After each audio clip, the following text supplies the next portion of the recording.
Hello and welcome to Car Shopper TV. I'm your host, Dave Docteur. Car Shopper TV is all about giving you tips, tricks, and ideas on what to look for in your next vehicle purchase or lease. Today's episode is all about electronic vehicle safety systems.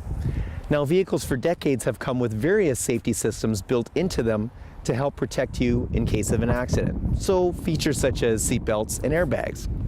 But modern vehicles are more comprehensive than this.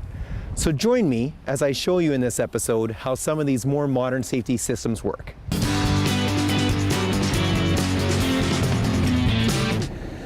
Do you know when you're driving along and you'll see a vehicle beside you have its orange lights turn on in a mirror? So kind of like what you're seeing here? Do you ever wonder what that is? What that is something called a blind spot monitoring system.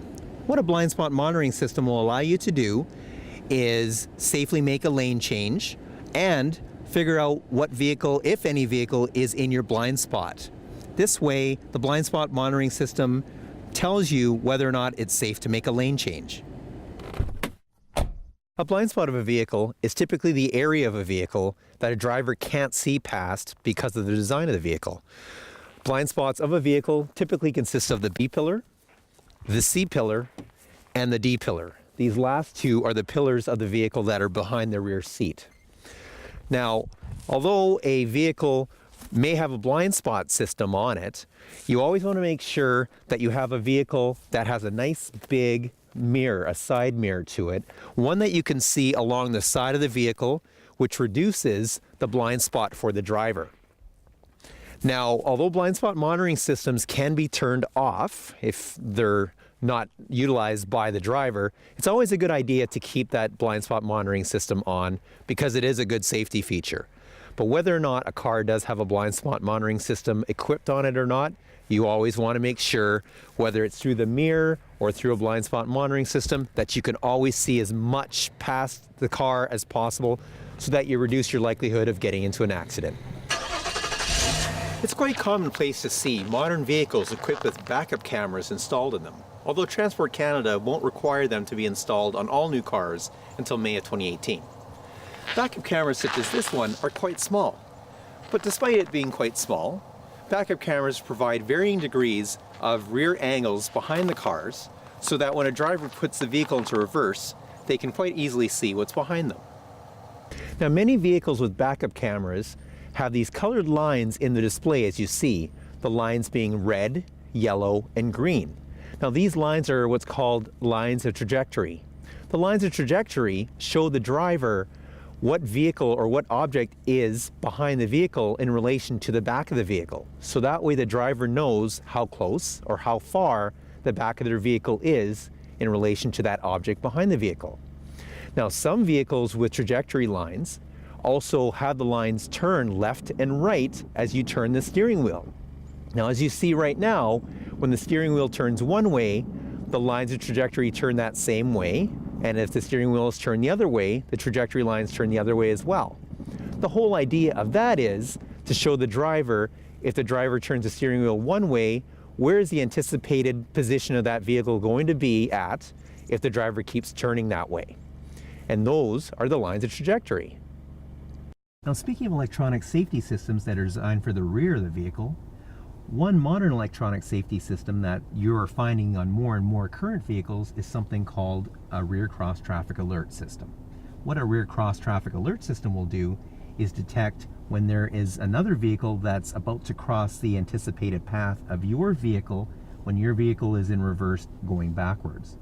Now, let's see what happens when a vehicle crosses this vehicle's path when this vehicle is backing up.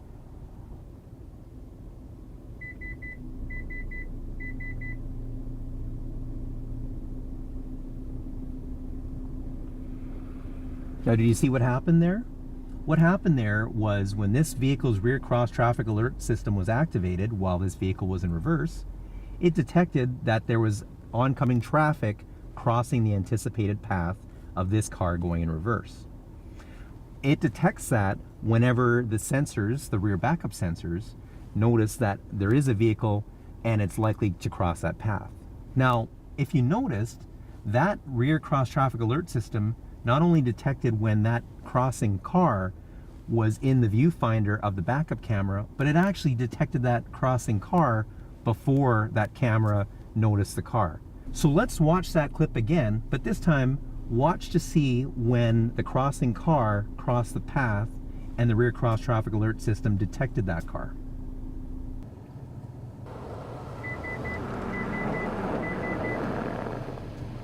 Not all rear cross traffic alerts work the same, but in the case of some of them, such as the one in this vehicle, the system detected the moving object before the camera caught it in the field of vision.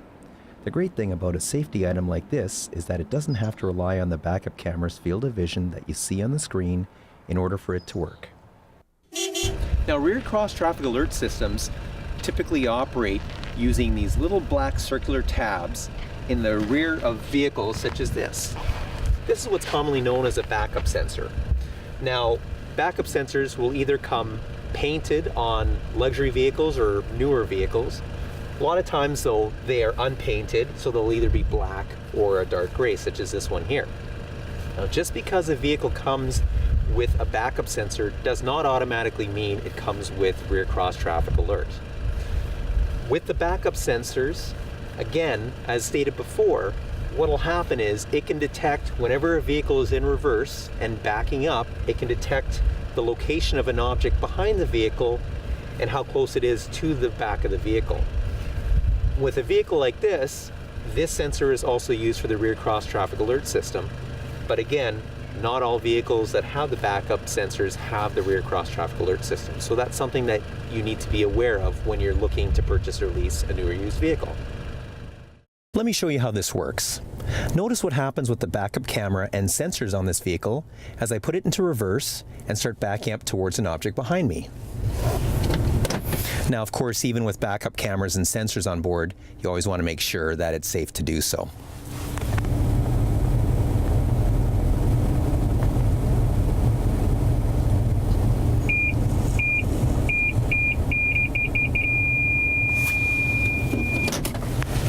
So far in this episode, I've mentioned to you backup cameras and rear backup sensors. Now, both of these electronic safety systems are designed to help you back up your car, and it allows you to determine where the back of your car is in relation to something behind you. But what about the front of the car? What happens if you're not comfortable parking your car, let's say in a parking lot, and you don't know where the front of your car is in relation to something else? Well, some cars will come with something called a front parking sensor. So let's see what happens when I park this car too close to this building. Let's take a look and see.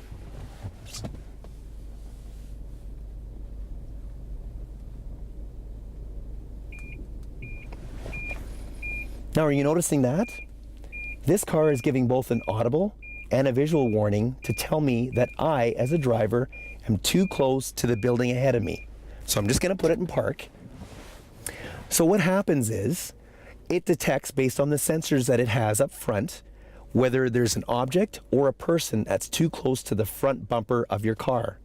This is obviously a good feature to have, because not only does it save you in repair bills from accidentally damaging the front of the car, but it's also a potential lifesaver for someone or something crossing the front of your vehicle as you're driving ahead. So far, I've shown you the usage of backup cameras and front and rear parking sensors under ideal conditions. But let's face it, we're in the real world and we don't usually drive under ideal conditions. In order for sensors and cameras to work perfectly, you need to make sure that they're clean and unobstructed. Now let's take a look at this sensor, for instance.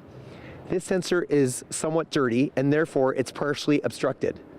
What that means is you cannot rely on it to work under perfect conditions. Think about it this way. If you wear glasses like I do, would you ever think to yourself, I'm going to take some mud, smear mud on the lenses, then jump into the car and start driving and hope I can see what I can see? Well, of course you wouldn't. It's the same with sensors and cameras. Make sure that they're always clean and unobstructed so that you can get them to work under ideal conditions.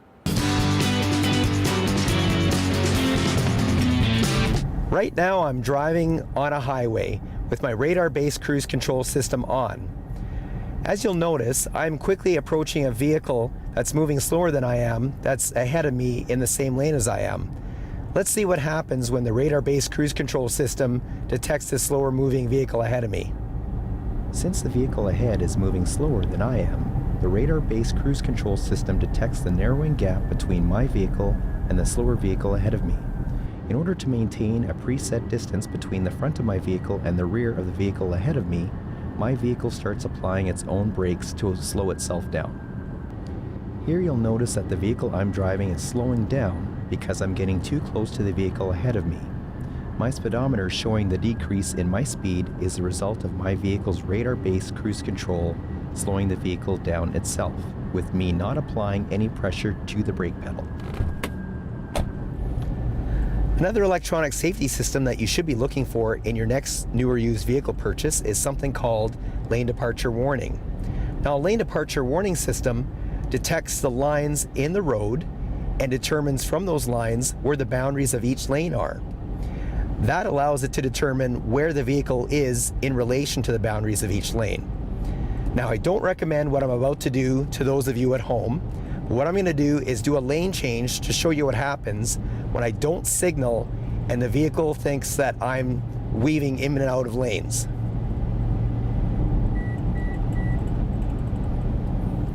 The beep you just heard and the brief change in the display are two ways that the driver is notified about changing lanes without using a signal. A vehicle with a lane departure warning system like this one is programmed to give these warnings to a driver to prevent weaving between lanes. If a driver uses a signal and then changes lanes, the assumption is that the driver isn't weaving, and therefore no audible or visual warning is given to the driver. Although most people would never set foot in the trunk of a car, there have been enough times in the past where people unfortunately were caught in the trunk of a car and couldn't escape. Because of these situations, the US government mandated that all new cars with trunks for the model year 2002 up to the present time have had to have safety release handles in the trunk so that in the unlikely event someone was caught in the trunk, they could easily get out. Let me demonstrate to you how this vehicle here has this feature. Now in this particular vehicle, instead of it being a handle, it's a little safety switch here. Now what you'll notice is that this particular vehicle's safety handle, or switch in this case, is a neon color. And the reason for that is it has to be highly visible for someone that's in here. Now these are typically not backlit. So what happens is when someone opens the trunk, the ambient light from the outside catches in here and gives it enough light to have it glow in the dark. So if anyone is ever caught in the trunk, for a little bit of time, they can see where that handle is. And that's why it is a good safety feature to have. Hopefully, it's a safety feature that you'll never be caught having to use. But safety features aren't limited to the rear of the vehicle. Vehicles that have been manufactured in approximately the last 15 or so model years, with power windows equipped on them, have had something called anti-pinch window technology. Now, what anti-pinch window technology entails is that anytime there's an object, whether it be a person or a thing, obstructing the window from going up all the way into the door frame, anti-pinch technology enables the window to roll itself down after it's stopped itself.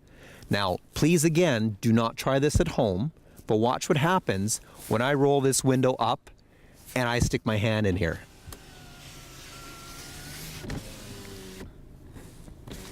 So as you saw, the window stopped in its track and it came down partially without me hitting the power window button at all.